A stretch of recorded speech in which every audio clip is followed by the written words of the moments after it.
उत्तर प्रदेश के जिला आगरा में वाक़े Raja Balwant Singh engineering technical college के 3 कश्मीरी तालिब इल्मों को भारत पाकिस्तान के दरमियान हुए T20 वर्ल्ड कप मैच में मुबैना तौर पर पाकिस्तान की जीत का जश्न मनाने और सोशल मीडिया पर पाकिस्तान को मुबारकबाद देने के इल्जाम में मुअत्तल कर दिया गया था। इन तलबा में जिला बांडीपुरा के शाहगुंड सोनावारी से ताल्लुक रखने वाले शौकत अहमद गनाई भी शामिल हैं, जो पिछले 4 बरसों से मज़कूरा कॉलेज में ज़ेर तालीम हैं। शौकत और उनके साथ 2 दीगर कश्मीरी तालिब इल्म अरशद यूसुफ और इनायत अल्ताफ शेख को पीर के रोज आगरा पुलिस ने हिरासत में ले लिया और उनके खिलाफ सख्त कवानीन के तहत मुकदमा दर्ज किया गया। शौकत के अहले खाना को जब इस बाबत इत्तला मिली तो वो खौफजदा हो गए। उनके अहले खाना के मुताबिक वो एक गरीब घराने से ताल्लुक रखते हैं और उन्हें समझ नहीं आ रहा कि वो क्या करें।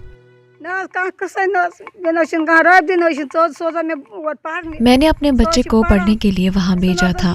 हमने बहुत गुर्बत से दिन गुजारे हैं। उसके वालिद मजदूरी करते हैं ताकि उसे पढ़ा सके और ये हमारे बुढ़ापे का सहारा बने। हमारा और कोई सहारा नहीं है। मैं गुजारिश करती हूँ कि मेरे बेटे को रिहा करके वापस लाया जाए। वो बेगुनाह है। अगर उससे कोई गलती हुई है तो उसे माफ़ किया जाए। उन्होंने यूपी गवर्नमेंट के साथ साथ जम्मू कश्मीर इंतजामिया से भी अपील किया है कि उनके बेटे को इंसानियत की खातिर बख्श दिया जाए और उन्हें रिहा किया जाए। वो मेरा छोटा भाई है। अगर उससे गलती हुई है तो हम माफ़ी मांगते हैं। वो अभी बच्चा है।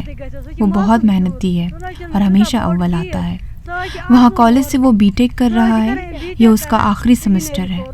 हम हुकूमत से अपील करते हैं उसे माफ़ी दे दें और उसे रिहा कर दें। शौकत की बहन पूषा बानो ने ईटीवी भारत से कहा कि वो यूपी हुकूमत से अपील करती हैं कि उनके भाई को छोड़ दिया जाए और उनके खिलाफ लगे मुकदमा को भी खारिज किया जाए।